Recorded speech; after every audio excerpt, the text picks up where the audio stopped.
What up, Dodgers Nation? Doug McCain here. You can follow me at DMac_LA. Don't forget to subscribe to the Dodgers Nation YouTube channel. For all the latest Dodgers news and rumors, hit that subscribe button, hit that notification button, and I want all your takes right down below in the comments section. I want all your takes on today's topic right down below in the comments section. And for all the latest Dodgers news, head over to DodgersNation.com. Today, we're going to talk about the pitcher that everyone loves to talk about, Trevor Bauer. The most polarizing pitcher in the game is also the most coveted free agent pitcher this offseason. Now, could he join the Los Angeles Dodgers? We're going to take a look at how he fits with the club and if the Dodgers should consider bringing in the 2020 Cy Young Award winner. And Trevor was the man of the Bauer all season long. He was outstanding, posted a 1.73 ERA, 100 strikeouts, and over 73 innings pitched, a 1.73 ERA that led all of Major League Baseball. He was second in K percentage, and he pitched well in the postseason. Went 7 2/3,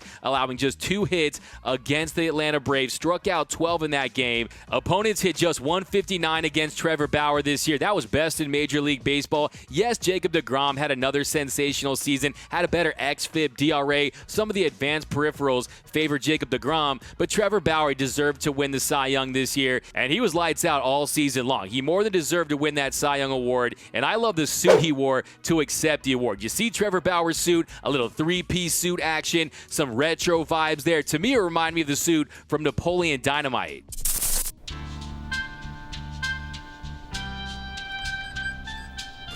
Pedro, how do you feel about that one? It looks nice.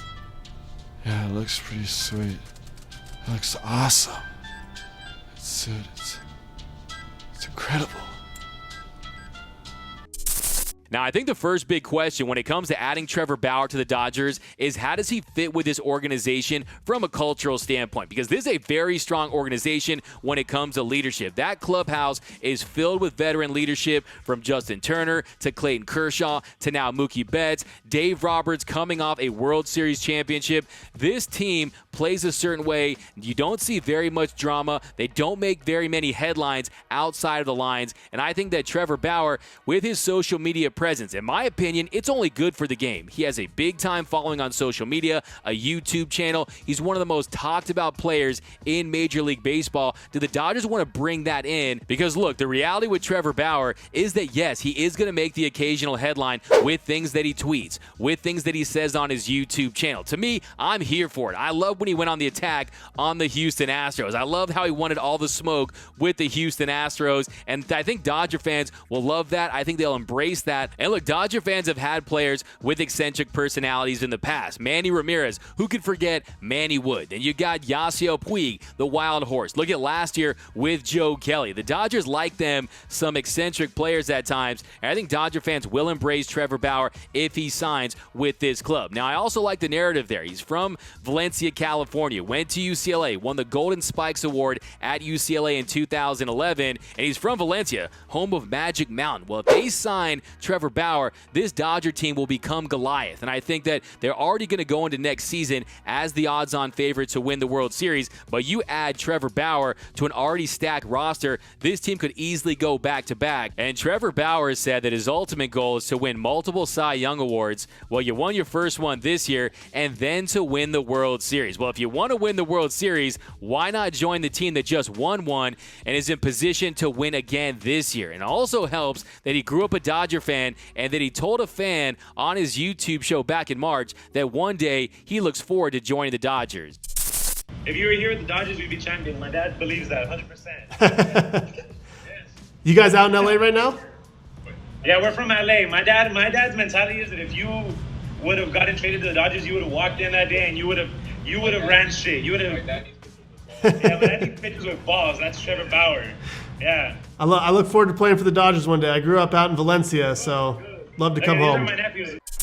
Now, since Trevor Bauer's Reds were eliminated by the Braves in the wild card series, he's been using his social media to get different fan bases excited about him potentially joining their team. And he tweeted the Dodgers back in October. Dodgers are short on starting pitching right now, you don't say. Now, of course, the tweet means next to nothing when it comes to him signing with the Dodgers, but he brings up a good question. Should the Dodgers add another arm? Do they need another starting pitcher in this Dodger rotation? Well, let's take a look at it. Right at the top, you've got Walker Buehler, the undisputed ace of the staff. There's no question about it. He's the ace. Walker Buehler right at the top of the rotation. Now, hopefully we get a little better of an offseason for Walker Buehler, and he comes to camp ready to assume that role as the ace of the staff. But hey, he's got ace stuff. We know what he does in the postseason. And then number 2 is Clayton Kershaw. And he pitched very well last year. You saw the uptick in velocity. He made a trip to Driveline where Trevor Bauer, you know he's the man at Driveline, and we saw the results. He pitched very well all season long, had a 2.16 ERA, a .84 whip, and he pitched very well in the World Series, and he got that World Series monkey off his back. So without having to pitch with that 18-wheeler filled with pianos on his back,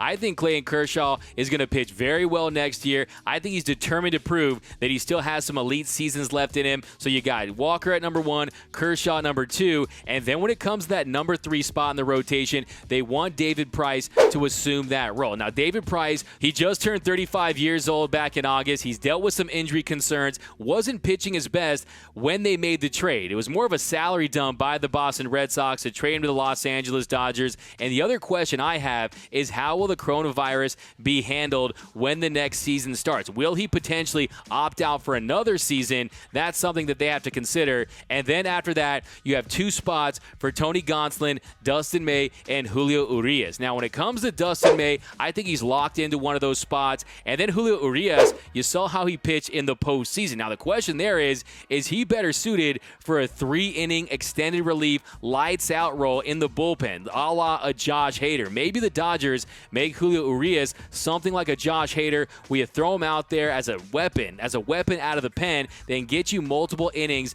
of lights-out relief, or do you let him start again? Now, I'm fine with either role with Julio Urias. The only question I have is Tony Gonsolin. Now, Tony Gonsolin, he won Baseball America's Rookie of the Year, but he did not pitch well at all in the postseason. The command was not there. His splitty was not as effective as it was in the regular season. Is there a spot for him in this rotation? So when you lay it out like that, it appears that the Dodgers have enough arms in that starting rotation where they don't have to sign someone like Trevor Bauer. They don't have to make a trade for another frontline starter. But remember the World Series. Remember the World Series where it felt like Walker Buehler and Clayton Kershaw were the only dependable arms coming out of that starting rotation. And yes, Urias was outstanding. You saw what he did against the Braves to close it out. You saw him in the clincher. He was phenomenal the entire postseason. But what if he's comfortable in that role? And what if the Dodgers want to have that flexibility where you have him as a starter, then you move him to the bullpen? Look, I hope he gets a big bag whenever he has the opportunity to get paid. But hey, Julio Urias will tell you that, hey, it feels good to get that final out in the World Series. So to have him in that role, maybe he likes that role, maybe he embraces it. So the Dodgers aren't in desperate need of another starting pitcher, but it would be nice. Now, if you want to make the argument against Trevor Bauer, a couple things I would look at is he's only had 2 really elite years. This year, of course, where he won the Cy Young, then back in 2018, where he posted a 2.21 ERA, having pitched over 175 innings. But his last full season back in 2019, he went 11-13 with a 4.48 ERA. And other than those 2 seasons, 2018 and the shortened 2020, he's never posted an ERA less than 4. Now, I think the bottom line with Trevor Bauer is, which Trevor Bauer are you getting? The 2018 version, the 2020 version, or the version that's been inconsistent throughout his career? Because if you think you're getting the Cy Young winning version, he's worth the money. I look at it as a short-term deal, 2 years, maybe 1 year with a player option, something with a $45 million range, give him a high AAV, but nothing that can get in the way of re-signing Corey Seager, Walker Buehler, Cody Bellinger. You want to try to stay under the luxury tax. Now, the Dodgers, they entered the 2021 season $92 million under the luxury tax threshold. So if you sign him for some big money for a couple years and you just look at this as a way to make another World Series run, I'd like the deal, but let me know down below in the comments. Do you want to sign Trevor Bauer? Do you want to see him in Dodger blue? Let me know down below in the comments. And for all the latest Dodgers news, head over to DodgersNation.com.